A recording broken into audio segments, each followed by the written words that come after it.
सोचे एक 9 साल का बच्चा है। तपती धूप में एक गोल्फ कोर्स की कांटीली झाड़ियों के बीच घुसकर घूमी हुई बॉल्स ढूंढ रहा है। वाओ। हाँ, और वो उन मिट्टी से सनी बॉल्स को घर लाता है, उन्हें धोता है और फिर वापस जाकर खिलाड़ियों को 3 बॉल्स $1 में बेच देता है। क्यों, मतलब उसको पॉकेट मनी चाहिए थी? उसको एक लाल रंग की श्विन साइकिल खरीदनी थी एक्चुअली। और देखो, ये कोई मन घड़ंत कहानी नहीं है। ये एक ऐसे इंसान की शुरुआत थी जिसने आगे चलकर अपनी जिंदगी में 80 से ज्यादा बिजनेसेस शुरू किए। 80? That is massive. I know, right. और आज उसके बनाए हुए बिजनेसेस का सालाना रेवेन्यू करोड़ों अरबों में है, यानी लो हंड्रेड्स ऑफ मिलियंस में। इस इंसान का नाम है क्रिस कर्नर। राइट। तो आज के इस डीप डाइव का मिशन एकदम क्लियर है। हम ये जो साइड हसल और पैसिव इनकम के आसपास घूमने वाली हवाई बातें होती है ना, रातों रात अमीर बनने वाली बातें, उन्हें किनारे रखकर सच्चाई को डिकोड करने वाले हैं। बिल्कुल, और ये जरूरी भी है। हाँ, क्योंकि हमारे पास क्रिस कर्नर का एक बहुत ही डिटेल्ड इंटरव्यू और उनकी टेक्स्ट समरी है। हम ये समझने वाले हैं कि कैसे एक आम इंसान सिर्फ 500 से $5,000 के बजट और नए एआई टूल्स का यूज करके एक प्रॉफिटेबल बिजनेस बना सकता है। ये सफर वाकई बहुत दिलचस्प होने वाला है। और इस डीप डाइव में हमारा फोकस सिर्फ इस बात पर नहीं होगा कि क्या करना है, बल्कि हम इस बात की गहराई में उतरेंगे कि क्यों और कैसे करना है। सही बात है। क्योंकि अगर हम उन सोर्सेस को ध्यान से देखें तो सबसे बड़ा इंसाइट किसी नए सॉफ्टवेयर या ट्रिक के बारे में नहीं है, वो बिजनेस माइंडसेट और इंसानी साइकोलॉजी के बारे में है। माइंडसेट और साइकोलॉजी। एग्जैक्टली। आखिर लोग पहला कदम क्यों नहीं उठाते, और जब शुरू करते हैं तो ऐसी कौन सी गलतियां करते हैं जिन्हें थोड़ी सी समझ से आसानी से रोका जा सकता था। हम उन सभी मेंटल रोड ब्लॉक्स को गहराई से समझने वाले हैं आज। ओके, चलिए इसको अनपैक करते हैं। नए बिजनेस आइडियाज और पैसे कमाने की बातों पर आने से पहले उस सबसे बड़ी रुकावट की बात करते हैं जो किसी को भी शुरू करने से रोकती है। हाँ, जो कि बहुत कॉमन है। राइट। मतलब आम तौर पर लोग सोचते हैं कि पैसे की कमी सबसे बड़ी रुकावट है, लेकिन सोर्सेस कुछ और ही इशारा कर रहे हैं। वहाँ ईगो और डर का जिक्र सबसे ज्यादा है। दरअसल इसके पीछे की साइकोलॉजी बहुत गहरी है। क्रिस के तजुर्बे के अनुसार सफलता के रास्ते में सबसे बड़ी दीवार ये डर है कि लोग क्या सोचेंगे, लोग क्या कहेंगे। सबसे बड़ा रोग है ना। एक इंसान अपने नए आइडिया पर काम करना इसलिए शुरू नहीं करता क्योंकि उसे डर लगता है कि हाई स्कूल का कोई पुराना जान पहचान वाला, जिससे वो 10 साल से मिला भी नहीं है, वो फेसबुक या इंस्टाग्राम पर क्या कमेंट करेगा। ओह मैन, ये तो बहुत रियल है। क्रिस का एक बहुत ही सटीक और थोड़ा कड़वा नियम है यहाँ। उनका कहना है कि किसी भी इंसान की प्रॉब्लम का दर्द, यानी उसके बैंक अकाउंट का खालीपन, इस बात से बड़ा होना चाहिए कि लोग उसके बारे में क्या सोचते हैं। मतलब दर्द ईगो से बड़ा होना चाहिए। एग्जैक्टली। जब तक ईगो और लोग क्या कहेंगे वाला स्विच दिमाग में ऑन रहता है, तब तक नया रास्ता बनाना नामुमकिन सा हो जाता है। ये तो वैसी ही बात हुई कि कोई इंसान गर्मी के मौसम में भारी विंटर कोट पहनकर इसलिए घूम रहा है क्योंकि किसी और ने कह दिया कि वो कोट उस पे अच्छा लगता है। हाँ, सही एनालॉजी है। वो गर्मी से परेशान है पर कोट उतारने की हिम्मत नहीं कर रहा। और इसी ईगो के साथ एक और बहुत बड़ा मिथ जुड़ी हुई है, कुछ नया या कुछ अनोखा इन्वेंट करने का प्रेशर। हाँ, द नेक्स्ट बिग थिंग। हमने हमेशा सुना है कि स्टार्टअप का मतलब है दुनिया बदल देने वाला आइडिया, लेकिन क्रिस की स्ट्रेटजी तो बिल्कुल उल्टी लगती है। वो अल्बर्ट आइंस्टाइन का हवाला देकर कहते हैं कि दुनिया में कोई नया आइडिया होता ही नहीं है। तो फिर उनका तरीका क्या है? देखो, क्रिस का तरीका नए आविष्कार करने का नहीं है, बल्कि जो पहले से सफल है उसे समझकर कॉपी करने का है। वो इस बात पर जोर देते हैं कि उन मॉडल्स की सीधी नकल करनी चाहिए जो पहले से पैसा बना रहे हैं। कॉपी पेस्ट बेसिकली, हाँ। इसका एक बेहतरीन उदाहरण उनका फोन स्क्रीन रिपेयर वाला बिजनेस है। उन्होंने ध्यान दिया कि कोई व्यक्ति टूटे हुए स्मार्टफोन की स्क्रीन्स आम $3 में खरीद रहा था। $3 में टूटे हुए स्क्रीन्स? हाँ, अब एक आम इंसान इस बात को नजरअंदाज कर देता, पर क्रिस ने गहराई में जांच की। उन्हें पता चला कि वो टूटे हुए स्क्रीन्स चाइना भेजे जा रहे थे। वहां फैक्ट्री में उन पर नया ग्लास लगाया जाता था और फिर वही स्क्रीन्स रीमैन्युफैक्चर्ड यूनिट के रूप में वापस आकर महंगे दामों में बेचे जाते थे। Oh wow!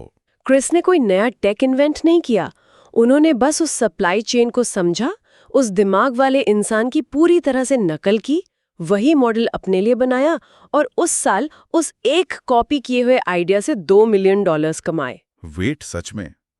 सिर्फ एक चलते हुए सप्लाई चेन को ऑब्जर्व करके और उसे अपने लिए दोबारा बनाकर 2 मिलियन? हाँ, बिल्कुल। मैंने उनके इंटरव्यू में BYES यानी बकीज का भी जिक्र पढ़ा था। ये अमेरिका में गैस स्टेशन का बहुत बड़ा ब्रांड है जिसकी ऑफलाइन फैन फॉलोइंग किसी रॉक बैंड जैसी है। हाँ, बकीज का क्रेज अलग ही लेवल का है वहाँ। लेकिन मुझे समझ नहीं आया कि एक गैस स्टेशन से उन्होंने ऑनलाइन मिलियंस कैसे कमाए। यहाँ जो सबसे फैसिनेटिंग बात है वो ये है कि उन्होंने अलग-अलग इंडस्ट्रीज के मॉडल्स को आपस में जोड़ दिया। बाइज एक ऐसी ब्रांड थी जिसके ऑफलाइन स्टोर्स पर लोग टी-शर्ट्स और कैप खरीदने के लिए पागल रहते थे। लेकिन हैरानी की बात ये थी कि उस ब्रांड का अपना कोई ऑनलाइन स्टोर नहीं था।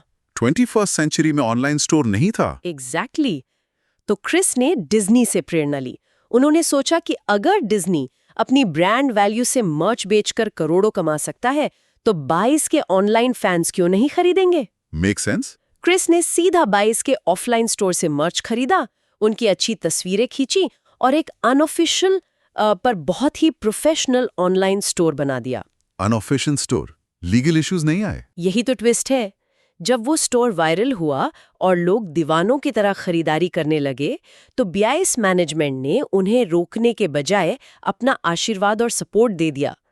उस एक ऑब्जर्वेशन और दूसरी जगह की स्ट्रैटेजी को यहाँ पेस्ट करने से उन्होंने आश्चर्यजनक सफलता हासिल की। लेकिन रुको, यहाँ एक चीज समझ नहीं आ रही मुझे।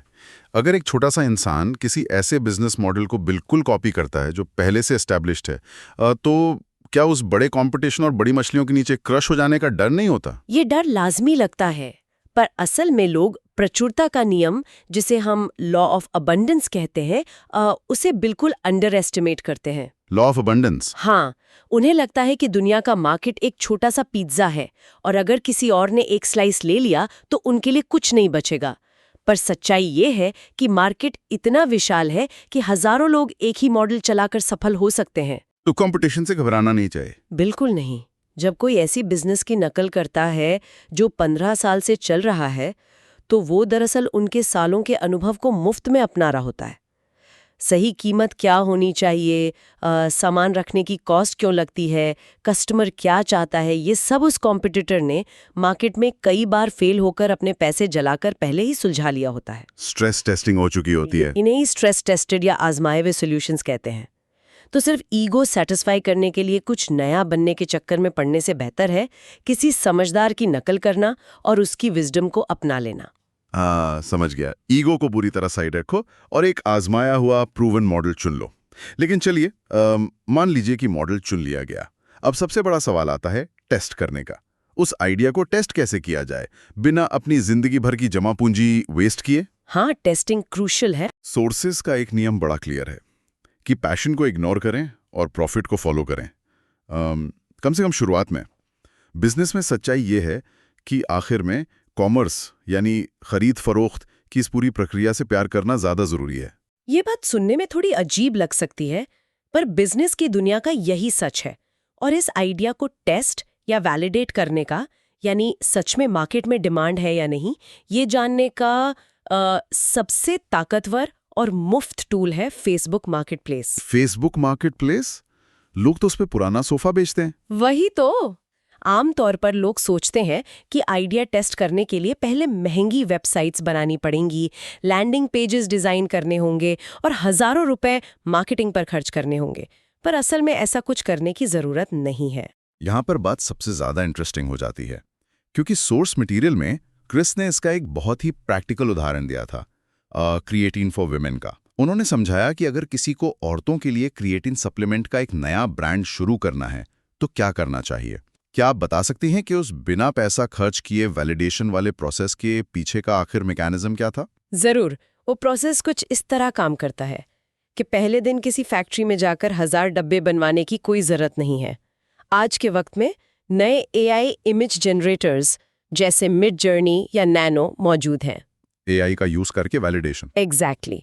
एक व्यक्ति सिर्फ आम भाषा में इन AI टूल्स को कमांड देकर उस क्रिएटिन की गमीज और पाउडर की बिल्कुल असली दिखने वाली पर दरअसल नकली तस्वीरें बना सकता है, उसके बाद उन तस्वीरों को फेसबुक मार्केटप्लेस पर अलग अलग पोस्ट किया जाता है। अच्छा, मतलब डमी पोस्ट्स। हाँ, और दोनों पोस्ट्स में बिल्कुल सेम डिस्क्रिप्शन, सेम प्राइस और सेम शहर का दायरा यानी रेडियस रखा जाता है। फिर सिर्फ चुपचाप बैठकर इंतजार करना होता है और देखना होता है कि लोग किस तस्वीर पर ज्यादा क्लिक कर रहे हैं। डेटा कलेक्ट करना। बिल्कुल। क्या औरतें गमीज के लिए ज्यादा मैसेजेस भेज रही हैं पूछने के लिए कि ये कहाँ मिलेगा, या पाउडर के लिए?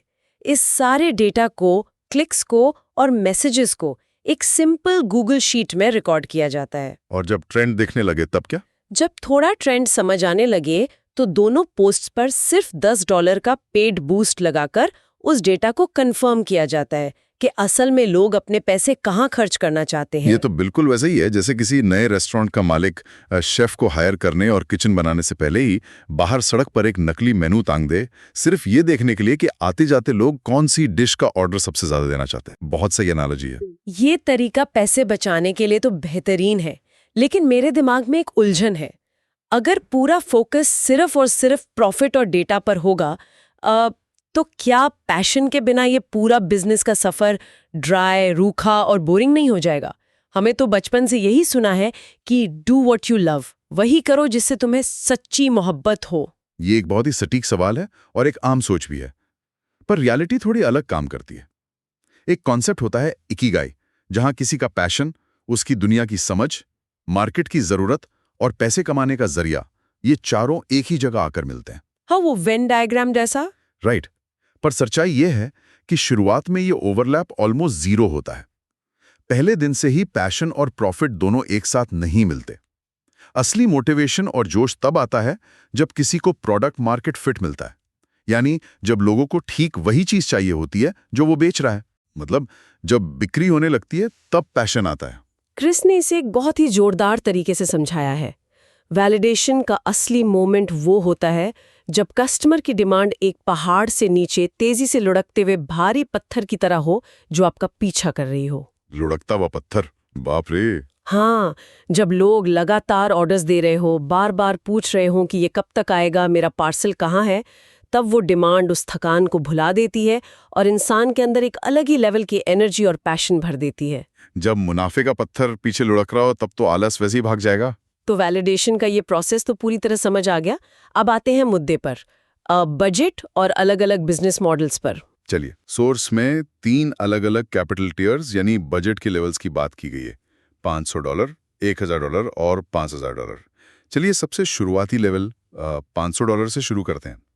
इतनी छोटी सी रकम में आज के जमाने में क्या सच में कुछ बड़ा शुरू किया जा सकता है? $500 के लेवल पर काफी ऐसी चीजें हैं जो ऑलमोस्ट जीरो कॉस्ट पर शुरू होती हैं और जिनमें पोटेंशियल बहुत ज्यादा है। इसमें सबसे पहला और आज के वक्त में सबसे रेलेवेंट तरीका है AI इम्प्लीमेंटेशन का। AI एजेंट्स वाला? हाँ, मान लीजिए किसी छोटे शहर में एक आम सा गटर क्लीनिंग का यानी नालियां साफ करने का छोटा बिजनेस है। उनका मालिक दिन भर काम करता है और रात में थक कर सो जाता है, जिससे रात में आने वाली कस्टमर कॉल्स मिस हो जाती हैं। रात में कॉल्स मिस होने का मतलब कस्टमर्स और रेवेन्यू का नुकसान। बिल्कुल। अब एक व्यक्ति उनके लिए एक AI वॉइस एजेंट बना सकता है। और सबसे कमाल की बात यह है कि इसके लिए कोडर बनने की जरूरत नहीं है। वाइब कोडिंग नाम की एक टेक्निक होती है। इसमें रेपलेट या लवेबल जैसे टूल्स का इस्तेमाल होता है, जहां बिना एक भी लाइन कोड लिखे सिर्फ आम इंग्लिश में AI को निर्देश दिए जाते हैं। वाइब कोडिंग नहीं आती तो भी सॉफ्टवेयर बना सकते हैं? एग्जैक्टली। AI खुद ब खुद एक ऐसा सॉफ्टवेयर बना देता है जो रात के 10 बजे भी बिल्कुल इंसानों की तरह कस्टमर की कॉल्स उठाएगा, उनसे बात करेगा और उनकी बुकिंग कैलेंडर में सेव कर लेगा। एक व्यक्ति इस सिस्टम को सेट करने के लिए उस बिजनेस ओनर से अपफ्रंट पैसे ले सकता है और फिर उसे चलाए रखने के लिए हर महीने का एक मेंटेनेंस चार्ज बांध सकता है। वाओ, बिना कोडिंग के सॉफ्टवेयर बनाना और उसे बेचना। $500 वाले टियर में ड्रॉप सर्विसिंग और डायरेक्टरी वेबसाइट्स का भी जिक्र था ना? हाँ, वो दोनों भी काफी लो कॉस्ट है। ड्रॉप सर्विसिंग में लोग एक आम सी कार रिपेयर या सफाई वाले की वेबसाइट बनाते हैं, उस पर मेटा एड्स चलाते हैं और जब वहां से ग्राहकों की कॉल्स आती हैं तो वो उन लीड्स को किसी लोकल मैकेनिक को बेच देते हैं या अपना मुनाफा रख के काम आगे बढ़ा देते हैं। सही कहा। और डायरेक्टरी वेबसाइट्स भी कुछ ऐसी हैं। हाँ, उसमें किसी शहर के सारे डॉग पार्क्स या बर्फ बेचने वालों की लिस्ट बनाकर इंटरनेट पर डाल दी जाती है। जब वहां लोग सर्च करके आने लगते हैं तो उन्हीं बिजनेस वालों से पैसे लेकर उनका नाम सबसे ऊपर प्रीमियम प्लेसमेंट में दिखाया जाता है, जिसे वो बिना इजाजत के मार्केटिंग कहते हैं। Permissionless marketing, right? पर एक आइडिया जो सबसे ज्यादा फिजिकल था वो वेंडिंग मशीन्स का था। फेसबुक मार्केटप्लेस से $300-400 में एक सेकंड हैंड वेंडिंग मशीन खरीदो, किसी सस्ते होलसेल स्टोर से स्नैक्स लाओ और उसे किसी कार रिपेयर शॉप की वेटिंग लॉबी में इस शर्त पर रख दो कि जो भी मुनाफा होगा वो आधा आधा बांट लिया जाएगा। बिल्कुल सही पकड़ा। अब हम अगले लेवल पर बढ़ते हैं, जो $1000 का बजट है। यहाँ अप्रोच थोड़ी और एक्टिव हो जाती है। इसका एक बड़ा दिलचस्प उदाहरण वेडिंग रेंटल्स का दिया गया था। वेडिंग रेंटल्स में आर्च वन एग्जाम्पल था शायद। हाँ, एक व्यक्ति ने सिर्फ $200-300 की लकड़ी खरीदी, इंटरनेट से डिजाइन देखा और अपने गराज में एक सुंदर सा वेडिंग आर्च यानी शादी में बनने वाला वो लकड़ी का द्वार बना लिया। अच्छा, और फिर उसे किराए पर दिया। राइट। उसके बाद उसने द नॉट जैसी शादी की प्लानिंग वाली वेबसाइट्स को छाना, वहां से लोकल वेडिंग प्लानर्स के ईमेल्स और नंबर्स निकाले और उन्हें सीधे संपर्क किया। आज वो व्यक्ति उसे एक लकड़ी के आर्च को हर शादी में $1000 के हिसाब से किराए पर देता है। एक आर्च से $1000? That is crazy. या फिर एक और जबरदस्त मॉडल है लोकल न्यूज़लेटर्स का। मान लीजिए किसी शहर में एक व्यक्ति मेटा एड्स पर $1000 लगाता है।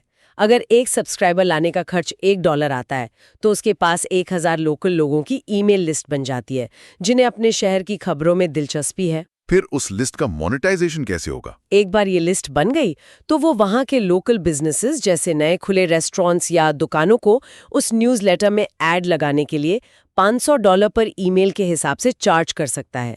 ये बहुत तेजी से पैसा वापस लाने वाला मॉडल है। ये सब सुनने में बहुत लॉजिकल और आसानी से समझ आने वाला लगता है।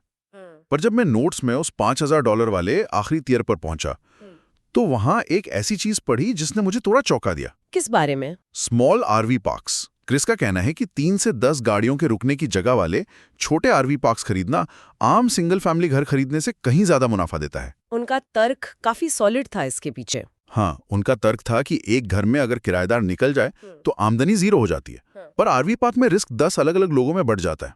लेकिन एक बात मेरे दिमाग में नहीं बैठ रही है। क्या? AI से वेबसाइट बनाना समझ आता है, लकड़ी का आर्च बनाना समझ आता है, पर आज के इस महंगे दौर में जब $5000 में एक ढंग की सेकंड हैंड गाड़ी नहीं आती है तो कोई पूरा का पूरा आरवी पार्क और रियल एस्टेट कैसे खरीद सकता है? ये थोड़ा हवाई और अनरियलिस्टिक नहीं लगता? अगर हम इसको बिगर पिक्चर से कनेक्ट करें तो ये मैकेनिज्म पूरी तरह क्लियर हो जाएगा। यहाँ पर जिस तरीके की बात हो रही है वो बैंक जाकर लंबा चौड़ा कन्वेंशनल लोन लेने वाली बात नहीं है। तो पैसे कहाँ से आएंगे? यहाँ मालिक द्वारा सीधा उधार, जिसे फाइनेंस की भाषा में सेलर फाइनेंसिंग कहते हैं, उसका इस्तेमाल हो रहा है। इसका तरीका थोड़ा अलग है। एक व्यक्ति ऐसे आरवी पार्क को ढूंढता है जिसका मालिक अब उम्र दराज हो चुका है और उस प्रॉपर्टी के झंझट से निकलना चाहता है।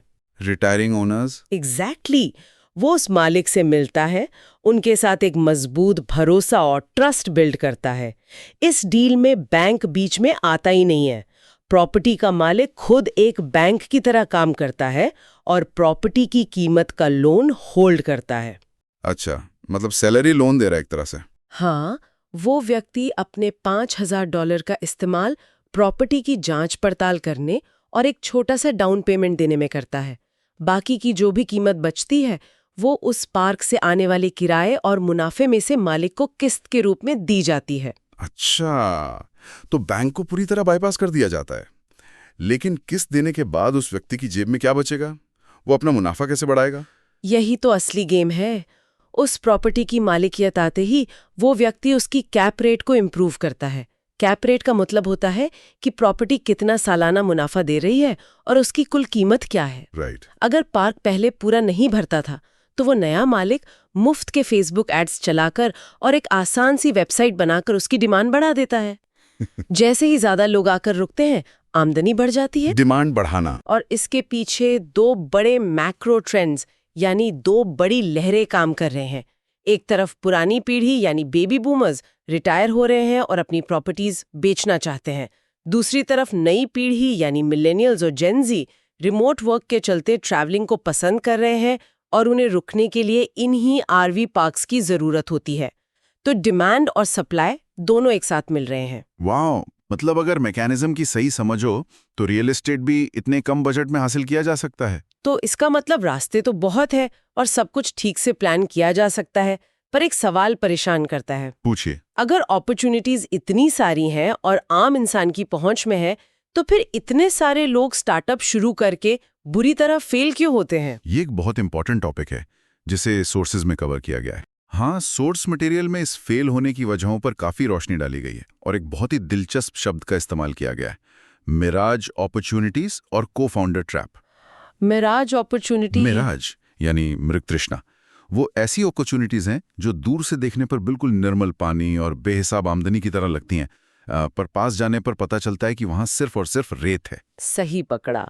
मिराज अपॉर्चुनिटीज उन आइडियाज को कहते हैं जो पहली बार सोचने में इतने ऑब्वियस और बेहतरीन लगते हैं कि हर नया व्यक्ति उन्हें ही बनाना चाहता है, लेकिन वो हमेशा फेल होते हैं। जैसे कौन से आइडियाज? इसके कुछ क्लासिकल एग्जाम्पल्स हैं, जैसे ग्रुप्स के आपस में बात करने के लिए एक नया चैट ऐप बनाना, या फिर कॉलेज कैंपस के अंदर की खबरों और इवेंट्स के लिए एक डेडिकेटेड नोटिस बोर्ड ऐप बनाना। सुनने में तो बहुत कूल लगते हैं ये। सुनने में अच्छा लगता है, पर रियलिटी ये है कि कॉलेज में हर साल 33% यूजर्स पास होकर निकल जाते हैं और उनकी जगह नया आता है। इस तेजी से बदलते यूजर बेस यानी चर्न को कोई नया ऐप संभाल नहीं पाता। चर्न रेट बहुत हाई है। एक और एग्जाम्पल पॉडकास्टर्स के लिए नए टूल्स बनाना है। नए लोग सोचते हैं कि पॉडकास्टिंग बूम पर है तो उनके लिए सॉफ्टवेयर बनाते हैं, पर आंकड़े बताते हैं कि 95% पॉडकास्टर्स तो 6 महीने के अंदर ही अपना शो बंद कर देते हैं। तो जहां आपका ग्राहक ही इतनी जल्दी मार्केट छोड़ दे, वहां बिजनेस कैसे चलेगा? वाह, ये तो सच में रेत निकला। और इस मिराज के साथ जो दूसरा जाल है वो तो और भी ज्यादा खतरनाक और आम है, द को फाउंडर ट्रैप। एक बिजनेस पार्टनर चुनने का जाल। लोग अपना को फाउंडर ऐसे चुनते हैं जैसे वो कोई कैजुअल सा काम हो। ब्रांच पर मिले और पार्टनर बन गए। एग्जैक्टली। किसी से कॉफी शॉप में या एक ब्रंच पर मिले, थोड़ी बातें अच्छी लगी और तुरंत तय कर लिया कि चलो मिलकर बिजनेस शुरू करते हैं, और 50-50% के पार्टनर बन जाते हैं। बिल्कुल। ये तो बिल्कुल ऐसी बात हो गई कि कोई किसी के साथ पहली डेट पर गया हो और कॉफी पीते हुए अचानक से तय कर ले कि हम आगे चलकर एग्जैक्टली 4 बच्चे पैदा करेंगे और एक ही छत के नीचे पूरी जिंदगी बिताएंगे। हाँ, सही बात है। ये बहुत बड़ा कमिटमेंट है। क्रिस के अनुसार एक बिजनेस पार्टनर चुनना किसी से शादी करने से भी ज्यादा जटिल और मुश्किल फैसला है। 50-50 की पार्टनरशिप का मतलब होता है कि दोनों व्यक्ति पूरी जिंदगी बिल्कुल बराबर मेहनत करेंगे, बराबर समय देंगे और उनकी दिमागी और आर्थिक ग्रोथ भी पूरी जिंदगी एक ही रफ्तार से होगी, जो कि प्रैक्टिकल लाइफ में लगभग असंभव है। इस असंभवता के पीछे इंसानों की अलग-अलग फितरत होती है। क्रिस ने इसको 3 हिस्सों में बांटा है: स्टार्टर्स, मेंटेनर्स और फिनिशर्स। स्टार्टर्स और फिनिशर्स। हाँ। कुछ लोग स्टार्टर्स होते हैं, जैसे क्रिस खुद। उनके अंदर नए आइडियाज शुरू करने की बेपनाह ऊर्जा होती है, पर जब बात उसी एक आइडिया को सालों तक बैठकर चलाने की आती है, तो वो फोकस उनके लिए एक कैद खाने, एक प्रिजन जैसा बन जाता है। वो बोर हो जाते हैं। राइट। वहीं कुछ लोग मेंटेनर्स होते हैं, जो बनी बनाई चीजों को बहुत अच्छे से संभालते हैं।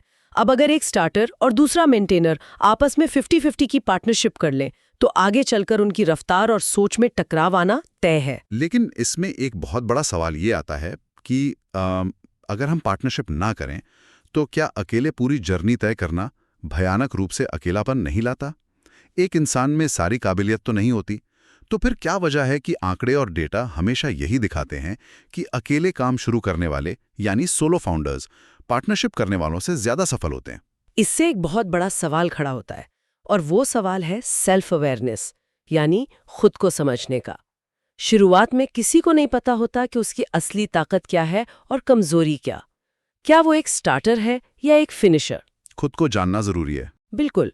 खुद की इन गहराइयों को जानने के लिए सोलो फाउंडिंग यानी अकेले काम करना एक बेहद जरूरी और सीखने वाला दौर है। जहाँ तक अकेलेपन से डरने और मदद मांगने की बात है, उसके लिए इक्विटी यानी कंपनी की मालिकियत में हिस्सा देना बहुत ओवररेटेड है। इक्विटी देना जरूरी नहीं है हर बार। ये जरूरी नहीं कि किसी की मदद लेने के लिए उसे पूरी उम्र के लिए आधा मालिक बना दिया जाए। उसके बजाय अगर किसी की एक्सपर्टीज चाहिए तो उन्हें उनके काम के बदले मुनाफे में हिस्सा दिया जा सकता है, यानी कैश फ्लो शेयर किया जा सकता है। अच्छा, प्रॉफिट शेयर कर लो। इससे कंपनी का कंट्रोल और लंबा विजन एक ही हाथ में रहता है और आगे चलकर दोस्ती या रिलेशन खराब होने का डर नहीं रहता। तो इस सब का आखिर मतलब क्या है? अगर हम आज के इस पूरे डीप डाइव को ऊपर से नीचे तक एक नक्शे या एक रोड मैप की तरह देखें, तो एक बात बहुत क्लियर होकर सामने आती है। वो क्या? एक सफल साइड हसल या बिजनेस बनाने का रास्ता कुछ नया और क्रांतिकारी इन्वेंट करने से शुरू नहीं होता। वो रास्ता शुरू होता है अपने ईगो को एक किनारे रखने से और उन मॉडल्स की नकल करने से जो पहले से चल रहे हैं और पैसा बना रहे हैं। कॉपी पहले करो, इन्वेंट बाद में। सही। उसके बाद बिना एक पैसा गवाए नई AI इमेजेस और फेसबुक मार्केटप्लेस जैसी चीज़ों का इस्तेमाल करके उस आइडिया को वैलिडेट करना ज़रूरी है।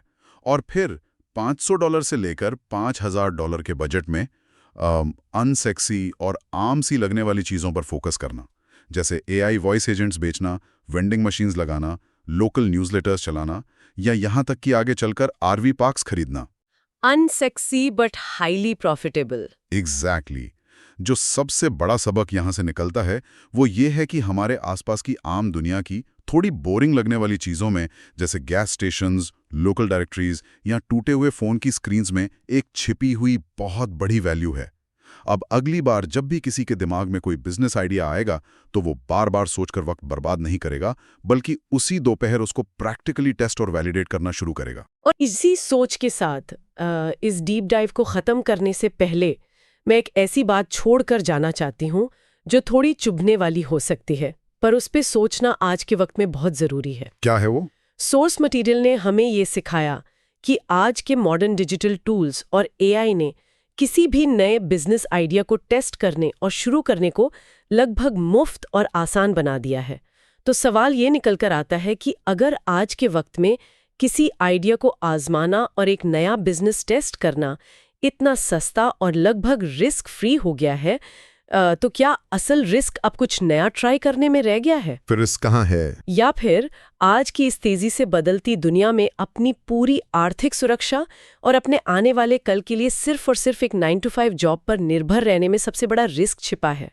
उन सभी लोगों के लिए जो सुन रहे हैं, इस बारे में सोचिएगा जरूर।